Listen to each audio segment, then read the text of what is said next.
नमस्कार। आज हम एक बहुत ही जरूरी मुद्दे पर बात करने वाले हैं। एक तरफ है एक बहुत बड़ा कॉरपोरेशन, दूसरी तरफ है सरकारी आदेश, और इन दोनों के बीच में फंसी है हमारी आपकी ऑनलाइन आज़ादी। तो सवाल यह है कि ये तीनों चीजें आखिर टकराएं कैसे। चलिए इसी की पड़ताल करते हैं। ये रेगुलेशन या मॉडरेशन नहीं है, ये तो सीधी सीधी सेंसरशिप है। सोचिए ये लाइन कितनी पावरफुल है। ये हमें सीधे बताती है कि मामला सिर्फ नियमों का नहीं था, बल्कि आवाजों को दबाने का था। और यहीं से इस पूरी कहानी की शुरुआत होती है। तो आखिर मामला है क्या?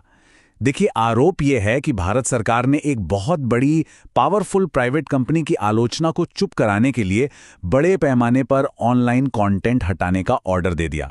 यही वो बड़ा आरोप है जिसके हर पहलू को हम आज समझने वाले हैं। तो सवाल ये है कि ये सब शुरू कैसे हुआ। सोर्स मटेरियल इसे सेंसरशिप की एक बौछार कहता है। चलिए देखते हैं कि ये जो घटनाओं की लहर उठी वो आखिर आई कहां से। और देखिए, ये कोई मामूली घटना नहीं थी। सोर्स के मुताबिक ये एक खतरनाक नया मील का पत्थर था।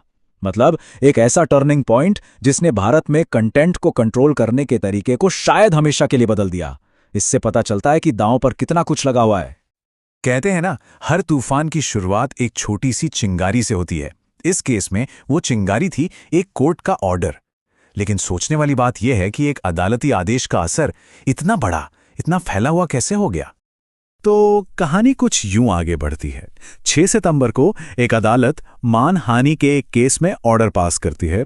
ये एक लिमिटेड कानूनी कार्रवाई थी, लेकिन सोर्स के मुताबिक कुछ ही दिनों में सरकार की एक मिनिस्ट्री नोटिस भेजना शुरू कर देती है।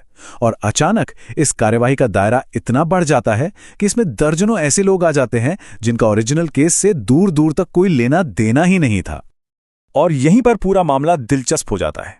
देखिए, एक तरफ था कोर्ट का ऑर्डर जो कुछ खास लोगों और कंटेंट तक ही लिमिटेड था, और दूसरी तरफ थी सरकारी कार्रवाई जो इस दायरे से कहीं बहुत आगे निकल गई। इसमें उन पत्रकारों और आलोचकों को भी लपेट लिया गया जो केस का हिस्सा थे ही नहीं। सोर्स के मुताबिक बस यहीं पर लाइन क्रॉस की गई। तो आखिर निशाने पर था क्या? सिर्फ कुछ आर्टिकल्स? नहीं, सोर्स बताता है कि बड़े बड़े पत्रकारों के वीडियोस, इन्वेस्टिगेटिव रिपोर्ट्स, सब कुछ टारगेट पर था। और सबसे हैरान करने वाली बात तो यह है कि सटारिकल पोस्ट्स, मतलब जो मजाक वाले पोस्ट होते हैं, और यहां तक कि न्यूज इंटरव्यूज को भी नहीं छोड़ा गया।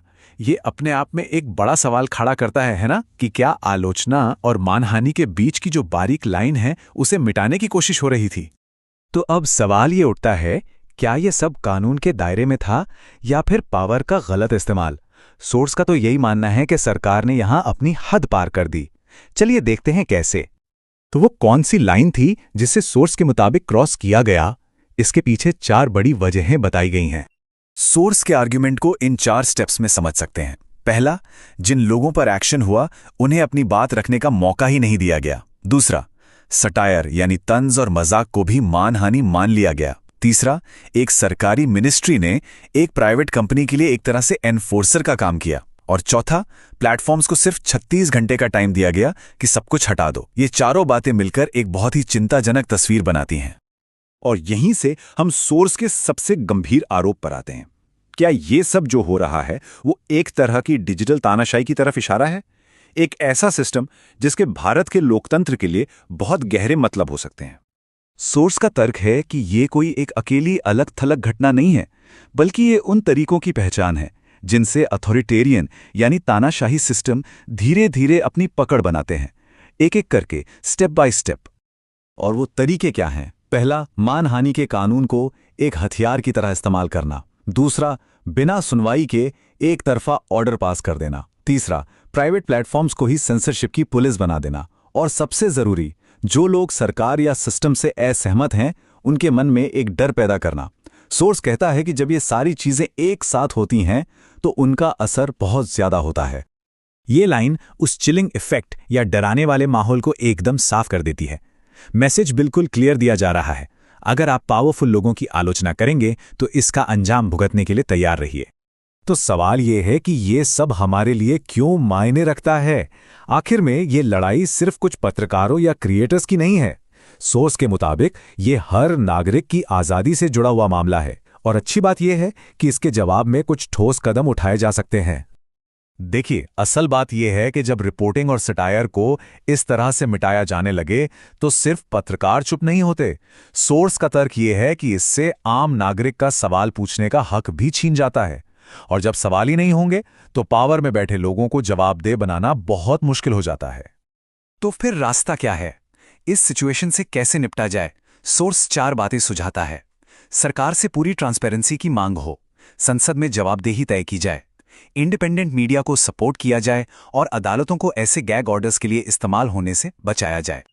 और आखिर में ये पूरी पड़ताल हमें एक बहुत ही बुनियादी सवाल पर लाकर छोड़ देती है।